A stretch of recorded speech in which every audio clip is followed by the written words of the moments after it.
hooyada dhashay Farmaajo oo ahaa madaxweynihii ugu daacadsanaa ee dalka soo maray ayaa haatan waxaa la soo warinayaa in xaaladeeda caafimaad ay halis weyn gashay kadib markii xanuun uu ku soo booday goor dhoweyd iyadoona loola cararay isbitaal ku yaala magaalada Muqdisho ee caasimadda Soomaaliya.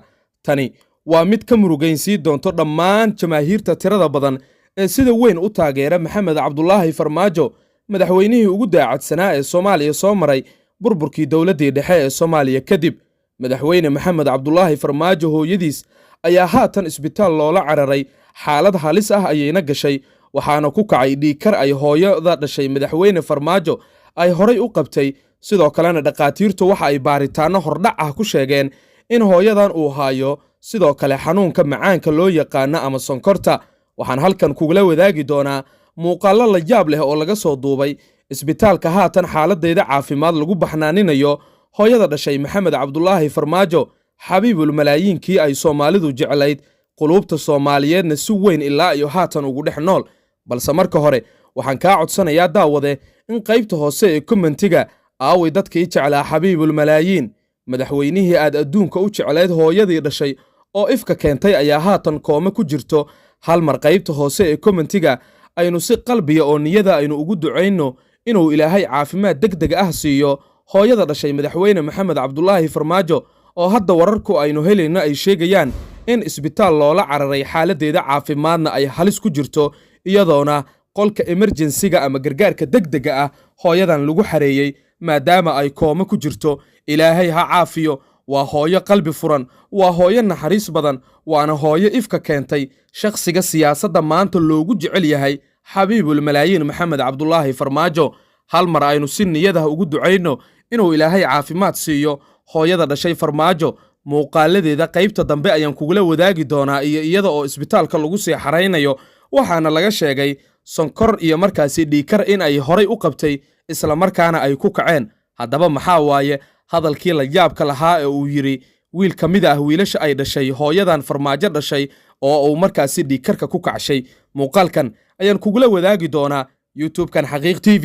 waxaan idinka codsanayaa inaad hal mar subscribe saartaan, qaybta gambaleelkana aad furataan subscribe-ta, qaybta cas ee guduudan hal mar aynu wada taabanno.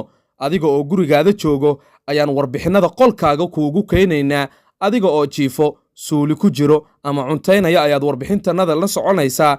ee subscribe YouTube-kan Xaqiiq TV saaro, gambaleelkana furo. xabiibul malaayiin dadka jecel aynu ogaano, muuqaalkanna aynu ku ogaano sida ay u sheergareeyaan. hal mar taageerayaasha madaxweynihii ugu daacadsanaa Soomaaliya soo maray burburkii dowladdii dhexe kadib Maxamed Cabdullaahi Farmaajo ha ismuujiyaan oo muuqaalkan dhammaantood hal mar like ha wada saaraan si muuqaalkan uu meel fog u gaaro. ogsoonow qaybta hoose ee kommentiga haddii aad ugu ducayso waxaa suuragal ah inuu Ilaahay ducadaada aqbalo oo hooyada dhashay madaxweyne Maxamed Cabdullaahi Farmaajo xabiibul malaayiin ay caafimaad waarta hesho isla markaana isbitaalka laga soo saaro. ku mahadsanid daawade. warar hoose oo aynu goor dhow helnay ayaa sheegaya in haatan isbitaal loola cararay hooyada dhashay Maxamed Cabdullaahi Farmaajo, xabiibul malaayiinkii ay Soomaalida dhan iyo weliba ajaaniibta ay sida weyn u jeclayd.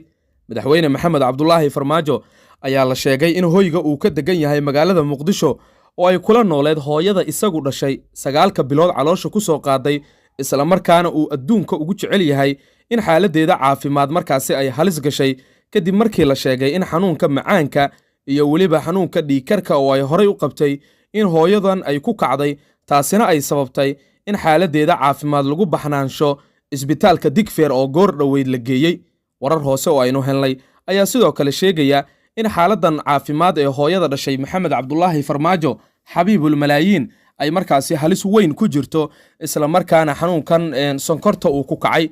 ma ahan markii ugu horreysay ee hooyada dhashay Maxamed Cabdullaahi Farmaajo uu xanuunkan macaanka ama sonkorta uu ku kaco.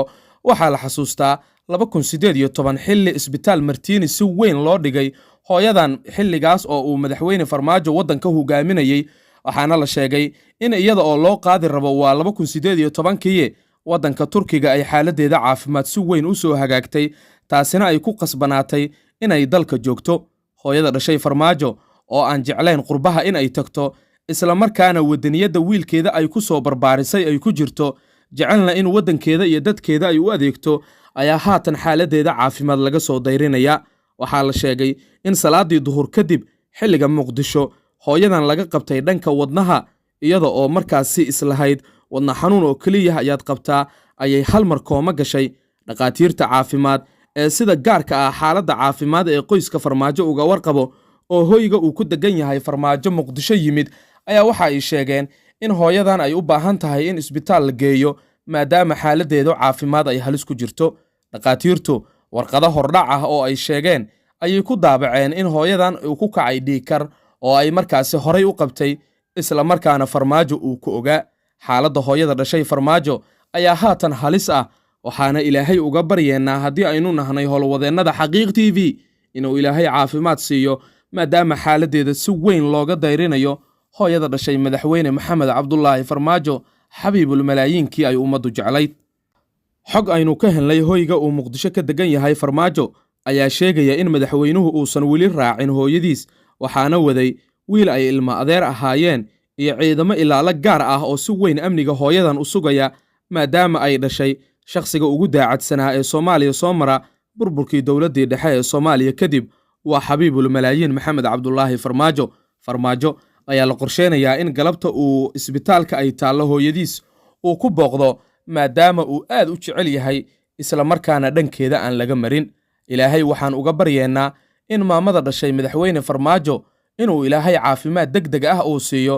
Xaaladdeeda caafimaadna waxaynu rajaynaynaa in maalmaha soo socda ama saacadaha soo aadan oo Ilaahay caafin doono inagoo Ilaahay ka baryeenno inuu caafimaad degdeg ah siiyo maadaama ay ifka keentay wiilka loogu jecel yahay siyaasadda Soomaaliya xilligan waa Maxamed Cabdullaahi Farmaajo iyo wiilal kale oo iyaguna lagu soo ababiyey isla markaana ay ku soo ababiday hooyadood wadaniyad iyo dhul jacayl. Waxaan Ilaahay uga baryeennaa inuu Ilaahay caafimaad degdeg ah siiyo. Daawade waxaan kaa codsanayaa inaad muuqaalkan si degan aad u daawato adiga oo qaybta hoose ee commentiga markaasi ugu ducaynaya inuu Ilaahay caafimaad siiyo hooyada dhashay xabiibul malaayiinkii ay ummaddu jeclayd Maxamed Cabdullaahi Farmaajo oo haatan xaaladdeeda caafimaad halis weyn soo gashay kadib markii isbitaal loola cararay. Waxaana filaynaa in saacadaha soo aadan war farxad leh aynu heli doonno taasi oo ah inay caafimaaddo hooyada dhashay madaxweyne Maxamed Cabdullaahi Farmaajo. Waxa ku kacay waa dhiigkar iyo sonkor oo kaliya, waana ay qabtaa badanaa dadka waayeelka ah ama hooyooyinka waaweyn ee Soomaaliyeed iyo aabbayaasheennaba waa suuragal inay qabaan ama ay la nool yihiin xanuunada macaanka iyo markaasi xanuunka dhiigkarka, iyagoona suuragal ay noqoto in markaasi Ilaahay uu aakhir ku sababo xanuunkan maadaama dhiigkarku iyo sonkortu ay yihiin xanuuno halis ah isla markaana qofka looga baahan yahay inuu iska ilaaliyo waxyaabo maskax ahaan u xanuujin kara. Sidaa darteed hooyada dhashay madaxweyne Maxamed Cabdullaahi Farmaajo oo xanuunkan la nooleed 20 sano ama 30 sano ee la soo dhaafay, waxaan Ilaahay uga baryeennaa inuu caafimaad degdeg ah siiyo. Hooyo Soomaaliyeed waaye, wiil wadani ah ayay dhashay, garabkeeda ayuu taagan yahay, dhammaan shacabka Soomaaliyeed ayaana garabkeeda taagan. Muuqaalkan aynu aragno sida hooyadan Soomaaliyeed ee dhashay madaxweyne Maxamed Cabdullaahi Farmaajo loo jecel yahay. hal mar muuqaalkan aynu like la dhacno, taa waxay kaa caawinaysaa daawade in muuqaalkan aad gaarsiiso meel fog si ducada ay u soo badato. qaybta hoose ee commentigana waxaa laga yaabaa ama ay suuragal tahay in Ilaahay midkeen annaga inaga mid ah uu ducadiisa Ilaahay uu aqbalo.